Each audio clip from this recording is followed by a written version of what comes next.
Barber. He is the owner of Sandler Training. Sandler Training has over 250 offices worldwide and offers around 450,000 hours of training in 23 languages. Bob is fluent in all of them. The company launched in 1967 by David Sandler, who had developed the Sandler selling system. Bob, and just summarize, what is the Sandler training system? It's a process to cultivate business. Go from prospecting to qualify or disqualify that person to become from a suspect to a prospect to a customer, and then nurture that customer throughout their life cycle. And a suspect is, they might become a customer. We don't know. And then a prospect is, there's more likelihood. They're a match for what we might possibly do. And then finally, a customer, it worked. We have what they need, and now they're a customer. We're collecting revenue. Perfect. Yes, and you're making money off that. We also welcome Joe Doone. This is his second time on this panel. Last year, he also participated on the panel for franchise. He did well, so we asked him to come back. Joe is the owner of Stanley Steemer here in Springfield. Stanley Steemer was founded in 1947 in Dublin, Ohio. It is a deep cleaning service that includes, just to name a few things, carpet cleaning, tile cleaning, furniture, and hardwood cleaning.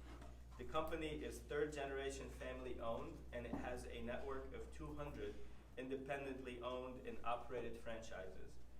Two questions for Joe.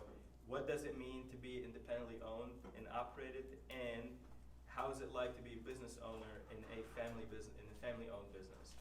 Well, two things. Stanley Steemer is actually made up of corporately owned locations, so they've got like roughly 78 corporately owned. So the people that founded Stanley Steemer have their own, essentially, franchises. Most of those operate in larger cities like Chicago. As an example, they have 5 locations in Chicago because of traffic, that kind of thing. So they have one main location and then satellites around it. They also have independently owned franchises like what I have. I was a corporate manager for 9 years and then bought my own franchise, right? So I'm still using the same systems they use, the same products and everything, but I own it, I run it, I'm responsible for the day-to-day activities and so on.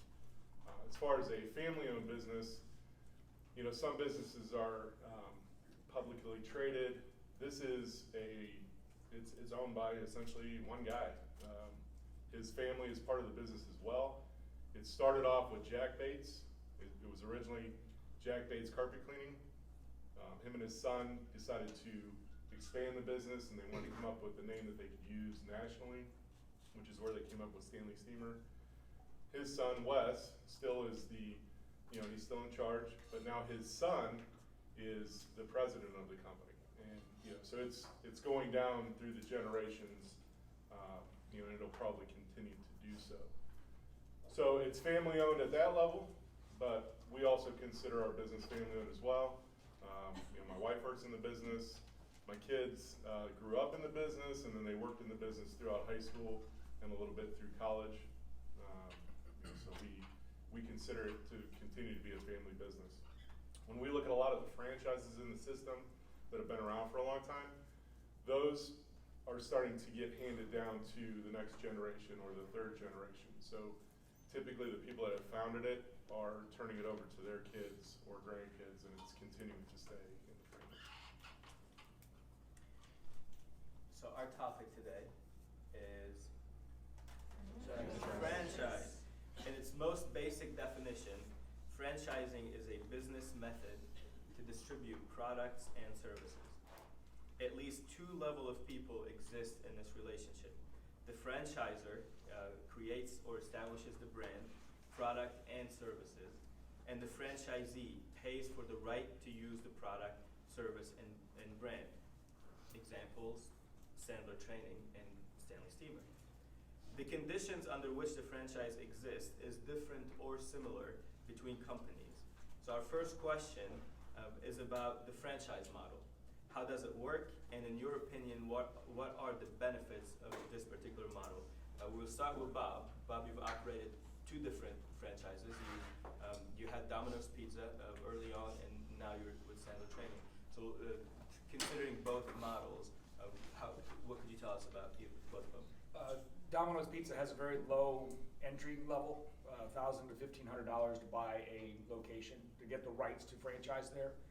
You may start from scratch, which means you've got to build your location, do your site location, all that, site selection, all that stuff.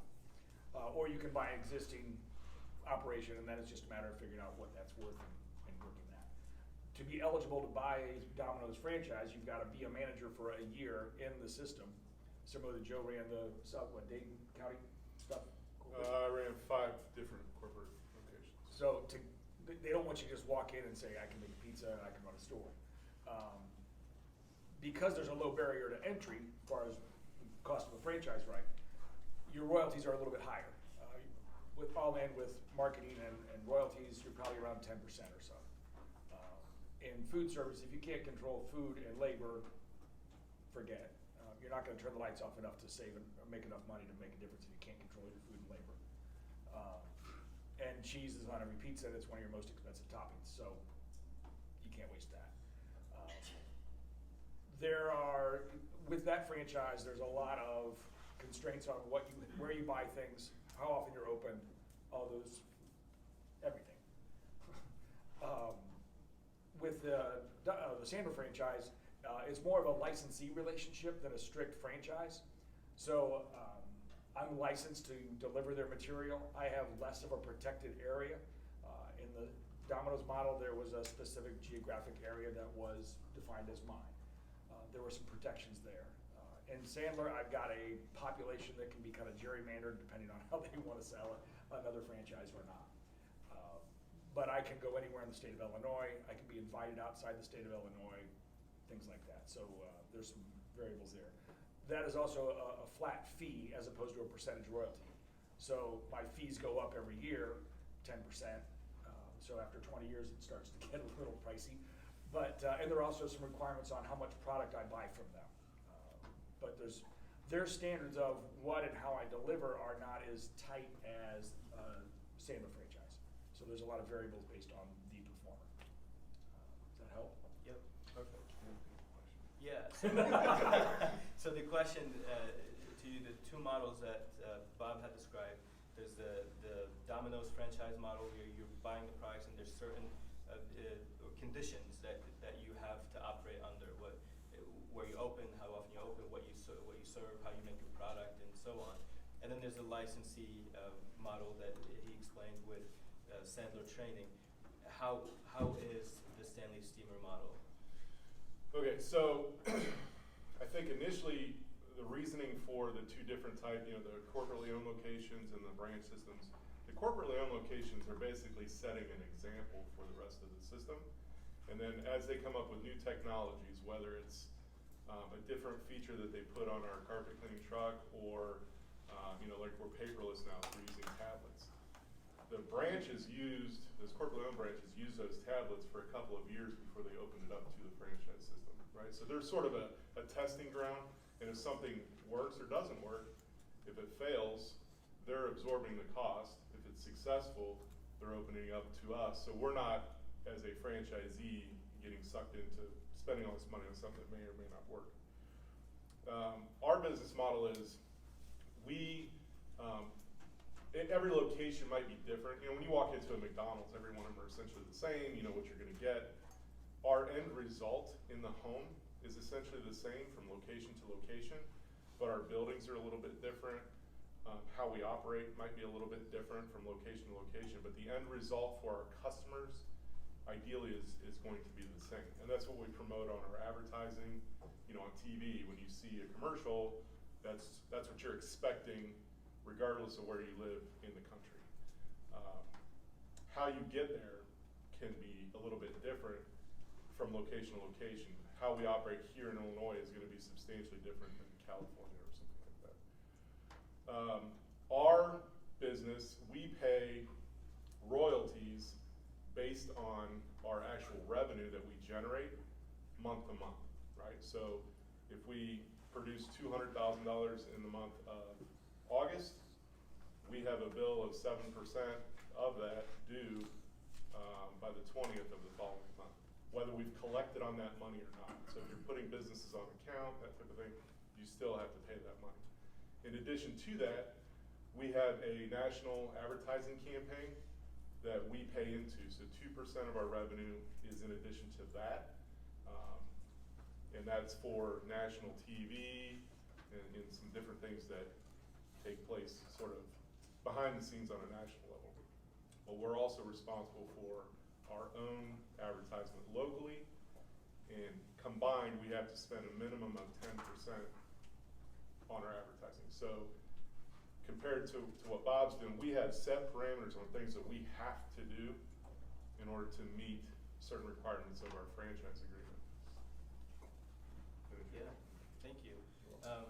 When we think of franchise, there are many similarities between owning a franchise and perhaps launching a startup. Maybe to a certain degree, the exception could be the creation of the product or the service.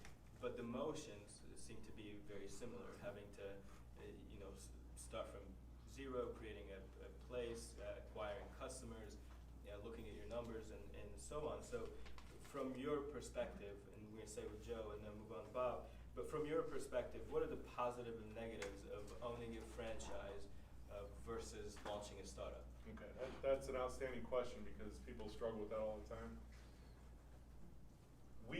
Is there anybody in here that hadn't ever heard of Stanley Steemer before I walked in here? Right? No, I mean, there's no one.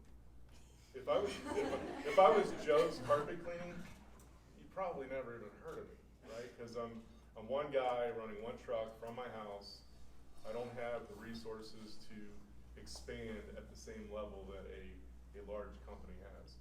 When you're franchising essentially with Stanley Steemer, you're buying into that brand name. It's nationally known. You can't really go anywhere in the United States without somebody knowing and having heard of Stanley Steemer. And it resonates with what? The yellow van with the black lettering, right? You guys see them on the road all the time, right? You see our commercials and that kind of thing. So there's power involved with having that brand name behind you. It allows you to expand your business. People are familiar with you. That brand name essentially is everything. You're paying for that. You're buying into that. If you're a own business and as a startup, it could take you forever or never to get to that same level. As an example, I had somebody that worked for me when I first started here in Springfield that left and he started his own carpet cleaning company, and that's fine. I think he does well for himself, but he's still just one truck working by himself every day, day in, day out. His opportunity for advancement and expansion is very limited because he just doesn't have that brand name behind him. Bob? And Joe's a lot smarter than I am. Don't believe that. Part of why I bought a franchise or two is I'm a systems guy. Yeah, you do place a bet that this brand is going to carry me and get me to where I want to go. I didn't want to have to recreate the wheel. I wanted to be able to say, hey, if you do these things, we've got all these other locations that have proven it works. We've tested it ourselves, so just go do it. Don't get creative. Just play inside the sandbox. And that helped me build on that. The pros and cons of a franchise or being your own business owner is it is a little restrictive sometimes. You do want to do other things. It's not as easy to just go outside the box and hit another market or launch a new product or try something completely different. But there's a reason. It's because the system works. And as he mentioned, you want the end result to be the same. You want the customer service to be the same, customer experience to be the same. And that's why there's a franchise. And so even though we see in franchises maybe the risk is a little bit more limited than you see in a startup, but there is still a risk just because you're part. But you're typically paid out more on the front end. Correct. I mean, you're rolling some bigger dice typically. Yeah, as an example, for me to start up my own company, I could purchase a carpet cleaning truck, fully outfitted, maybe $40,000 or $50,000, and I could operate from my home, right? When you buy a Stanley Steemer franchise, you're paying for the population and the territory.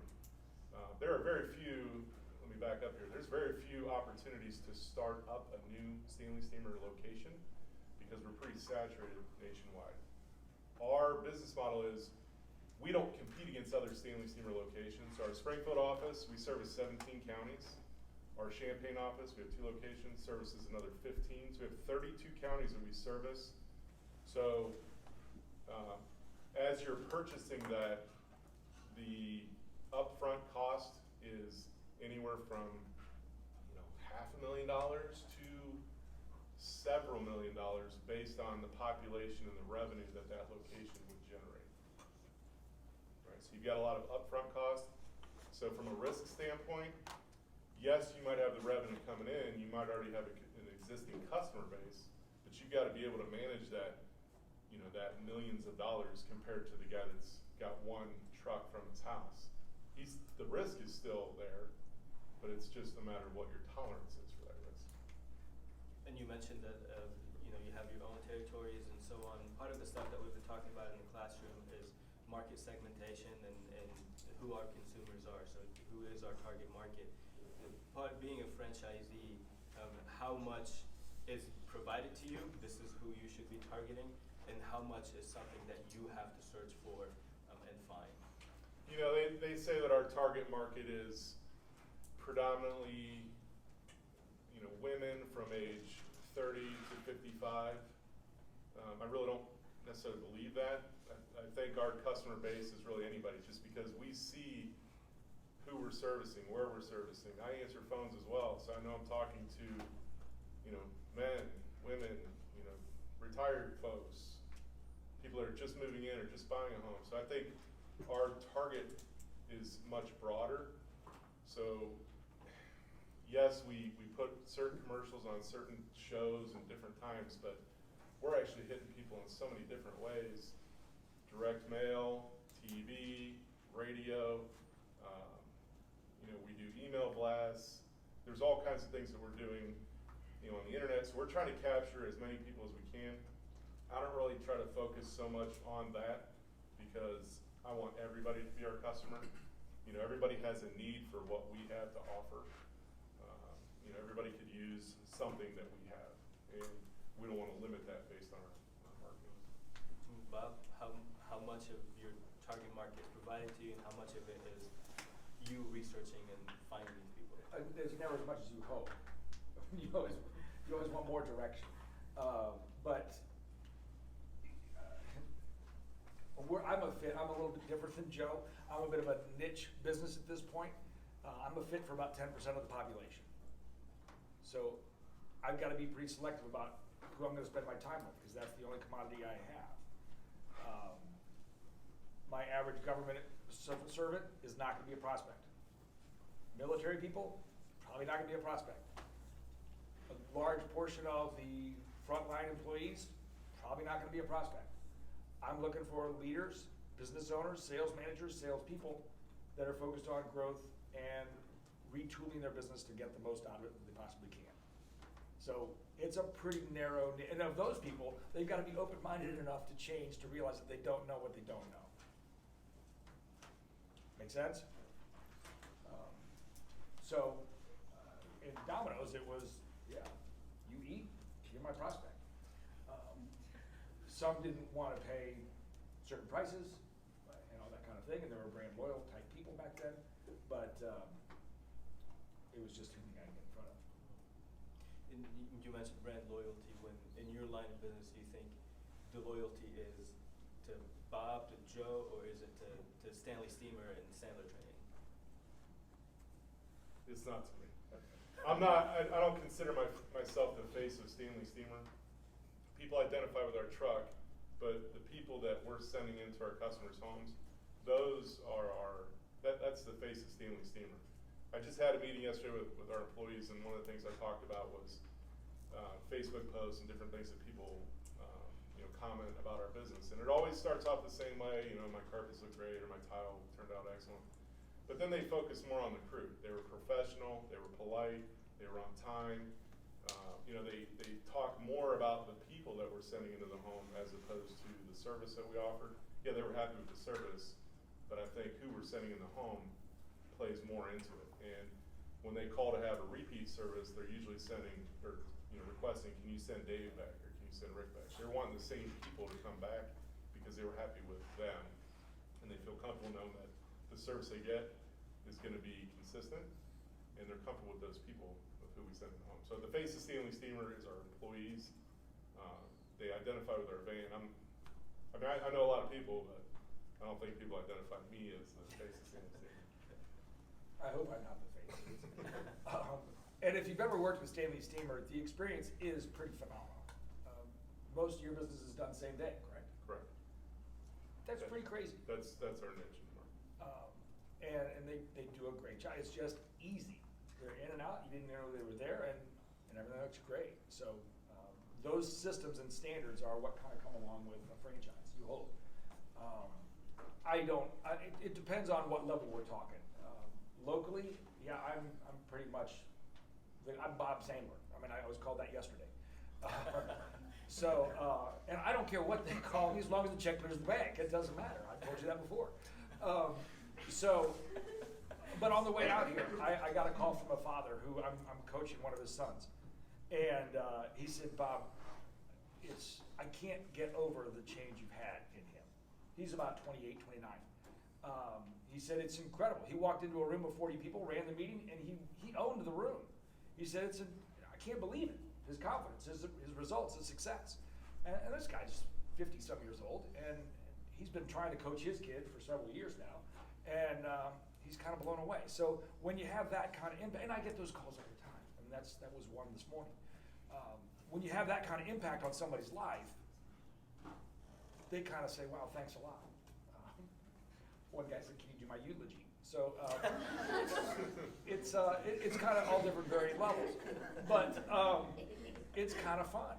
So that's why I do what I do. Am I the face? No, I'm not. Internationally, no, I'm not the face. I am internationally recognized, but not always is a good thing. On that same topic, when you think of your business, so you talked a little bit about what makes your businesses unique for Stanley Steemer. It's same day, it's the exceptional customer experience, and so on. Is there anything else you would add to it that makes you unique? There's a couple things. Now, first of all, it'll be 26 years in October that I've been with Stanley Steemer. When I first started, we just cleaned carpet and upholstery. That's all there was. I mean, there really wasn't systems to do all these other services. Over time, more and more people are taking carpeting out of their home and they're putting in something else. Whether it's hardwood, ceramic tile and grout. I mean, now it's getting really advanced with tile that looks like wood, and these luxury vinyl tiles, and there's all different types of things that people are bringing in their home. We have a solution to clean all of those different services, so we've adapted to that. And what that allows us to do is we can capture more and more market share. So instead of somebody calling us for the carpet cleaning and then calling someone else for cleaning their wood or servicing their wood, we're a one-stop shop. All of our trucks are set up to provide all those services. So we can go into somebody's home today and clean their carpet, clean their leather furniture, and clean their hardwood. Or the next job, clean their tile and clean something else. We also do air duct cleaning, we do water restoration. So there's other things that we can do, and all of that can be done with the exception of air duct cleaning off of all of our trucks. So regardless of where we go in service, we're a one-stop shop for our customers. In addition to that, Bob hit on it, most people aren't patient anymore. And you guys aren't at that level yet, but when you guys start getting to the point where you're making decisions and making purchases on a bigger level, you want it right now, right? So whether you're making that phone call or you're scheduling online, you want instant gratification. Our customers aren't patient enough to wait around. If you call us today before noon, I'm gonna have a crew out to your house today, and I don't care where you live. We're gonna do it, right? We have that capability. We plan for it, we schedule for it, and it's expected. 25% of all of our service is same-day service. Think about that. We'll do over $2 million this year in revenue, and 25% of that work is same day. Somebody called us that day, we went out and did it. That leaves a lasting impression. The customer knows they can wait till the last minute. If they're calling around, they might get different prices, and they're like, well, I might have to pay a little more, but I can get it done today, or I can save some money, but it's gonna be 2 weeks. What happens if their car breaks down? Water heater fails, something else? They're gonna spend that money somewhere else, right? So we want them to have that lasting impression. They know they can wait till the last minute, And we've conditioned our customers to that. We offered on every phone call, but we get people all the time that'll call. We've had people call, like last week, somebody called at 4 o'clock. They're like, can you get somebody out today? Actually, yeah, I got a crew that's finishing up in Chad, and we'll send them out when they're done. They can't call anyone else and get that kind of result. They just can't. That one guy working from his house with one truck, I guarantee he's booked out for 2 or 3 weeks. So if somebody calls him, there's no way he's gonna be out today, right? And then if an emergency pops in, we get a bunch of rains, people's homes are flooded, we can still service those in addition to the work we already have. He can't do anything to catch up. There's no way, right? So now it's just a matter of opportunity. He's flooded. Yeah, exactly. Bob, same question to you. What makes Sandler Training unique? Well, I want to first with Domino's. When I got involved with Domino's 30 years ago or so, we sold medium pizzas and canned Coke. Not diet, not Sprite, just regular Coke and medium pizzas. So fast forward what they do now. There's a lot of changes and growth that you're going to have to assimilate into your processes. Sandler started off with a sales system, sales process.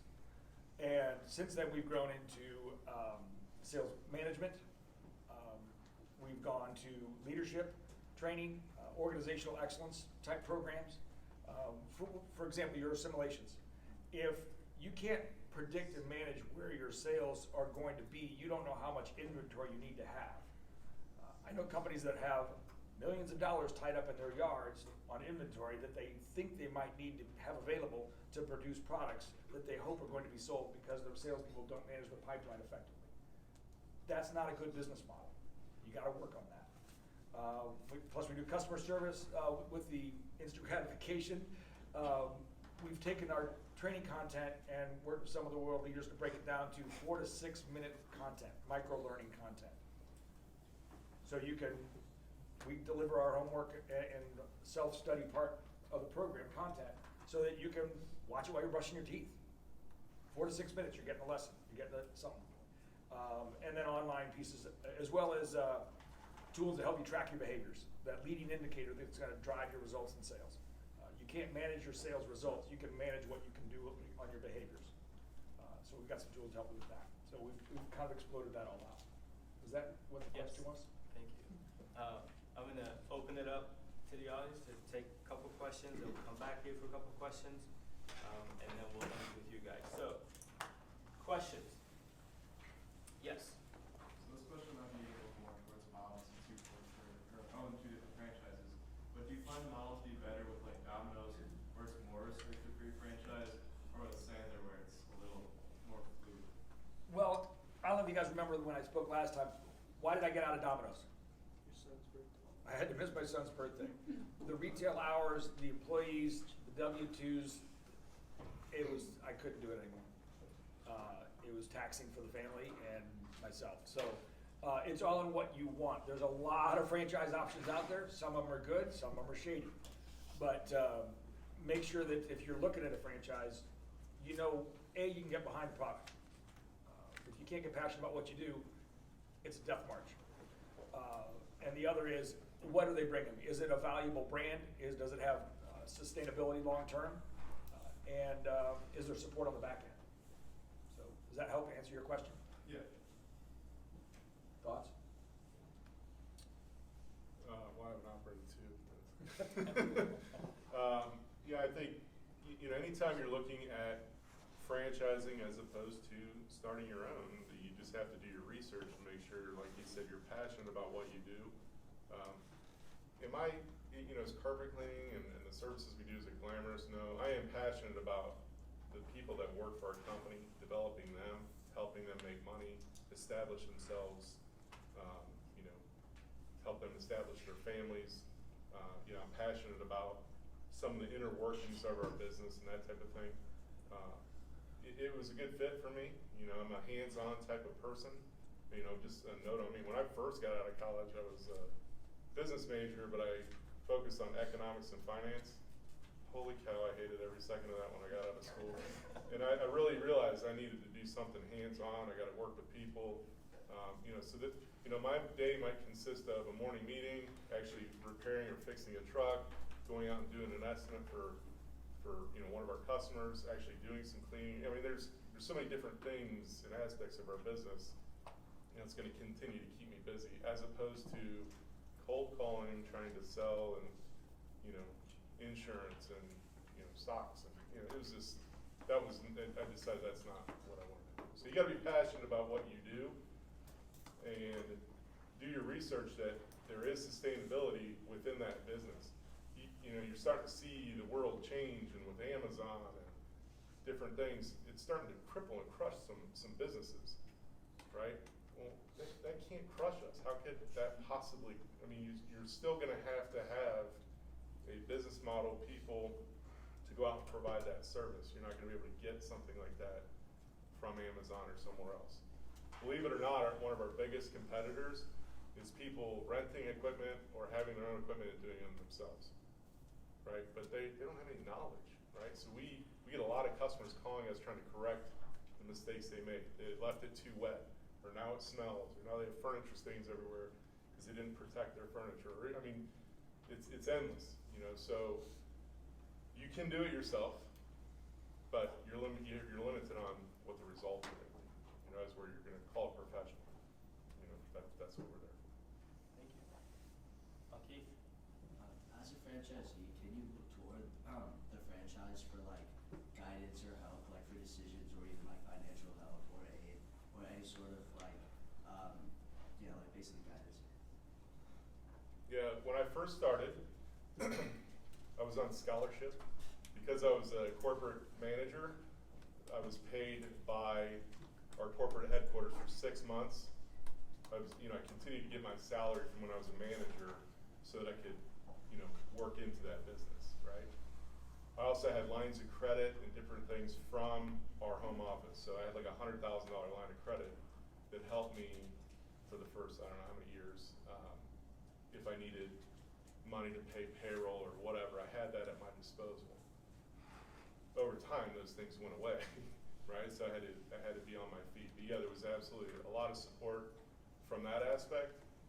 From a advice, legal counsel, not really. That's kind of a gray area. We do try to follow their business model. So yes, we can kind of follow their lead, but to call them specifically, I just had this phone call last week, to call them specifically and say, what do you think I should do? They're not going to give me advice on that. They're going to say, call your insurance guy and call your legal counsel. Here's an example, not to get too detailed here, but recreational marijuana becomes legal in January, right? We are a safety-sensitive position. Our employees drive a $60,000, $70,000, $80,000 truck every day. If they're in an accident and they test positive, that's going to fall back on us. So we have to adapt to that, right? So I asked a question regarding that from people at our home office, and they said, talk to your insurance agent, talk to your legal counsel. They're not going to tell me what they're doing, and they're not going to give me advice on what I should do, right? So there's certain limitations on that. Additional help that we get, we're a little bit unusual. We're the only company that actually manufactures and builds our own equipment. All the other carpet cleaning companies out there buy their stuff from other companies, right? So there's a company out there that all they do is build the equipment and sell it to carpet cleaning companies. Stanley Steemer buys a truck, a van. They actually manufacture, build all the equipment, put it in the van. They sell it back to the franchise system or to the branches. So if we are looking for new advancements, water softeners on the van, additional heaters or different equipment or whatever, they manufacture and put it on the truck. That independent guy working from his house, he's got to wait for the company that he buys his stuff from to come up with that technology. So we're ahead of the pack when it comes to that. Additionally, all of our supplies we buy from Stanley Steemer. Because we have roughly 300 locations nationwide, we have purchasing power, right? So for us to buy a gallon of protector costs us like $15. That guy that's by himself, it might cost him 40, right? So we have purchasing power when it comes to everything that we buy. Everything we need, we can get from our headquarters everything from uniforms to supplies, parts to fix our trucks, whatever. Other locations out there where they're so close that that reputation has crossed over. Now that's a good question. We're sort of a big fish in a small pond. If we do bad work, that word is going to get around pretty fast. That's going to hurt us. If you're in Chicago and you do bad work, you can operate for years before that really affects your brand, right? So that's not a business model you want to go at. No, no. So we take a lot of pride in the quality of work that we do, the people that work for us, and those types of things. And we tell our guys all the time, you're driving around on a billboard, man. If you do something wrong on the road, people are going to call. I mean, the phone number's right there, right? So we really feel like our reputation is everything for us, and we really take pride in it. That's a good question. Bob? Well, it kind of goes back to what kind of support do we get from our franchisor? At Domino's, we got very little. We had franchise consultants, but they felt more like policemen coming in to make sure we worked within all the standards. And there was zero financial support. We had to pay our bills by the 7th of the month, or within 7 days of delivery of food. Everything was due fast. In Sandler, my network is probably the biggest piece of support. I've talked to 2 franchisees in the last 12 hours, one in Minneapolis, one in Indiana. And they're some of my best friends. And we bounce business ideas and challenges off each other all the time. So the support I get from Sandler is as much from the network of franchisees as it is from the home office. And it's one of the few places I've been where my fellow franchisees are as committed to my success as I am. And that's pretty cool. What else was there? Was another part of that question? Does a bad franchisee impact your name? We have so few that sure we have somebody, and you may have somebody say, "Oh yeah, I saw one guy use it. Oh, what a jerk!" But it's very rare, very rare. Other questions? That's right. So you talk about like a good franchisor and a bad one. What are some characteristics of a bad Franchisor. franchisor? One with low barriers to entry comes to mind. I've seen franchisors in like the home repair, handyman type models. Those are rare that they're successful. Dreammaker Bath and Kitchens is one of the few that's a really solid franchise. And he's a client, full disclosure, but also franchisee of the year several years, salesperson of the year several years. But what are some other bad reviews? Okay, so I was just my daughter goes to school at Coastal Carolina, which is right near Myrtle Beach. And when I was there, there's only a few Gold's gyms left in the country, and that's where I work out when I go there. So I was talking to the owner, and he said he's actually getting out of Gold's Gym. He's going to start his own. And I was like, why? He's like, just the demands that they have now and what they want us to adapt into. He's like, we're sort of a meathead gym. This is where people come, they just want to lift and, grunt, yell, and all that stuff. And they want him to actually adapt into something that he's not comfortable with.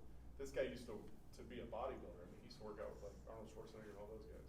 He's like, I'm not doing that. So he's getting out. Now, I'm not trashing Gold's Gym. I think they're great, but I don't think it was about money or support, but I think they wanted him to adapt into something that he wasn't comfortable with, and that's not what he originally signed up for.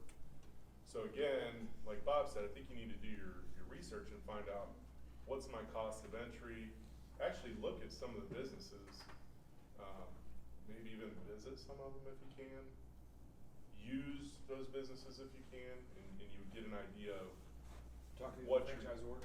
Franchisees? Yeah, the franchisees, a lot of times they're not gonna trash their headquarters. They'll tell you some of the ins and outs, but if you can get your own experience from what they're offering, that'd be great. I'm trying to think, when I first got out of school, there was a company that was like trying to absorb a bunch of people, and it was like a fire systems company. This is a long time ago. But they were selling like fire extinguishers, and they would go in and set a building up for that.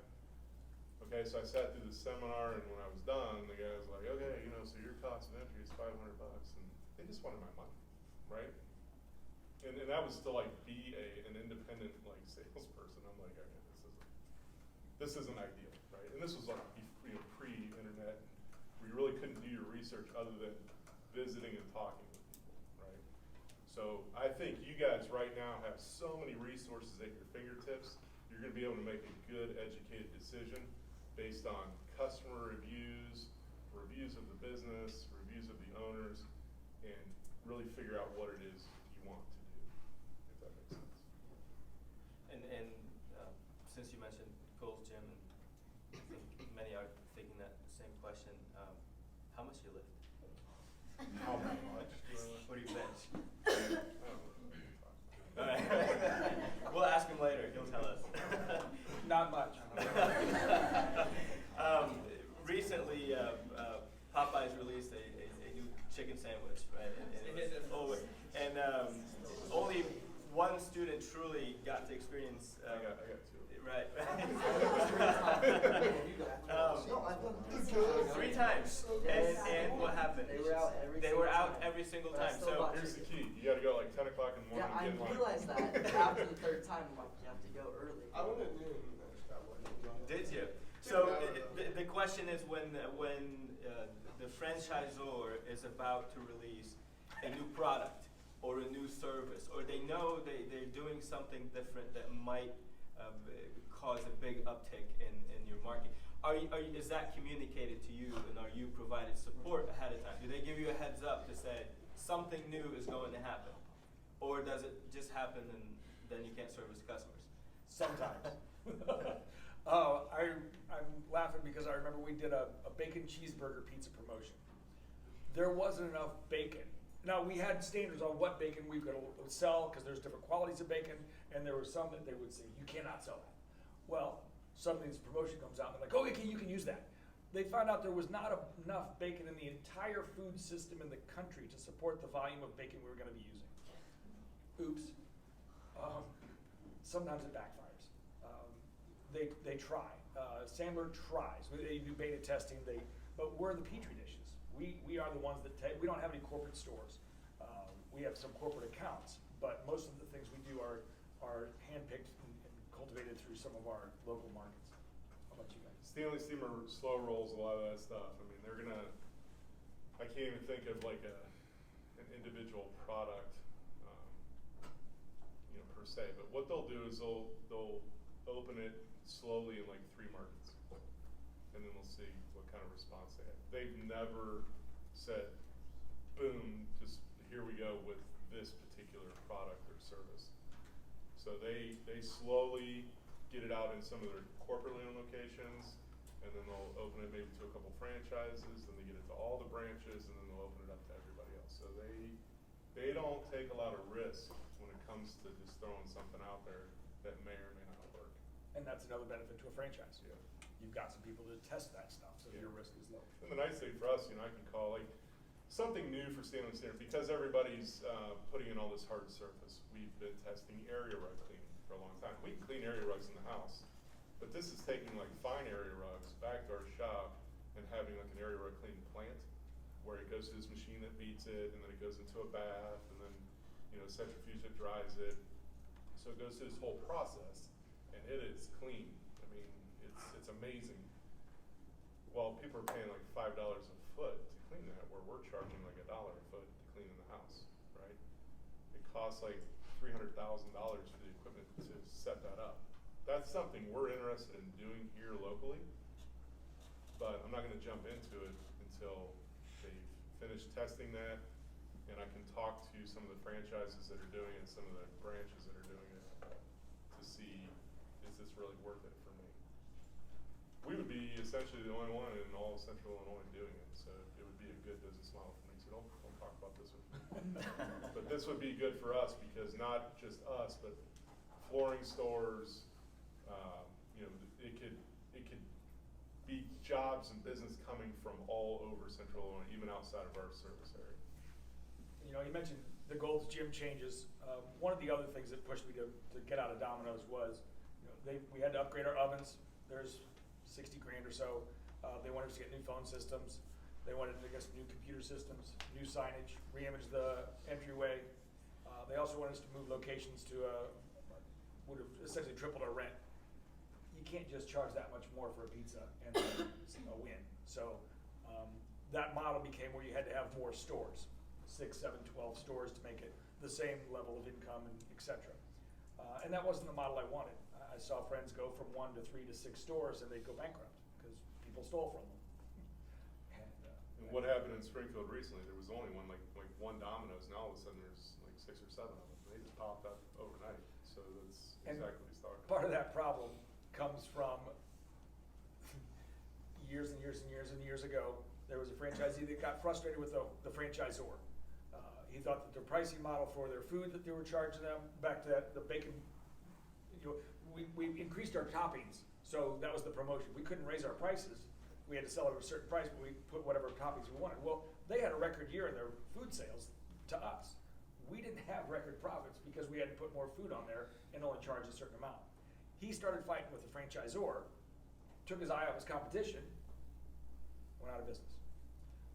The other thing about a franchise is how liquid is it? How easy is it to sell and get out? There's certain parameters on who can buy a franchise. Who's gonna wanna buy it? Who's gonna wanna move to your city, work in the business for a year, become qualified and licensed, et cetera, and then be able to afford to buy the franchise? It can become a pretty small pond you're fishing in. So some are easier to sell than others. But I could sell mine tomorrow. There's not a lot of locations available, right? There's not opportunities for startup. I could call the guy in Peoria or call some other people, and I guarantee I'd have a deal worked out probably by the end of this week. Not paperwork done and all that, but I could probably sell tomorrow, and it happens all the time. So that's important. not every franchise. You have to have an exit strategy as well. It's not something you want to continue to do forever. So it might be something you're passionate about, and it was good for you when you started it, but what's the value for it on the open market if you want to exit? Your kids may not want to do it. My kids don't want to do it. They were at my business when they were little, and we had to drag them there all the time, and then through high school they would clean the office. Well, actually in junior high they'd clean the office, and then through high school they had jobs. I mean, they worked in our office answering phones all through college. My oldest just graduated nursing, the other one's still in school. They want no part of it, and that's fine. But there's a lot of other families that their kids do want to continue that business, because it is a family business. My son made his first pizza at 4 years old. We ate it. And UPS guy had a piece. He did. He was like, he made this. He hung door coupons at 6 years old. He does not want to be in pizza. And with this, our session comes to an end, so many thanks to Bob and Joe for being with us this morning.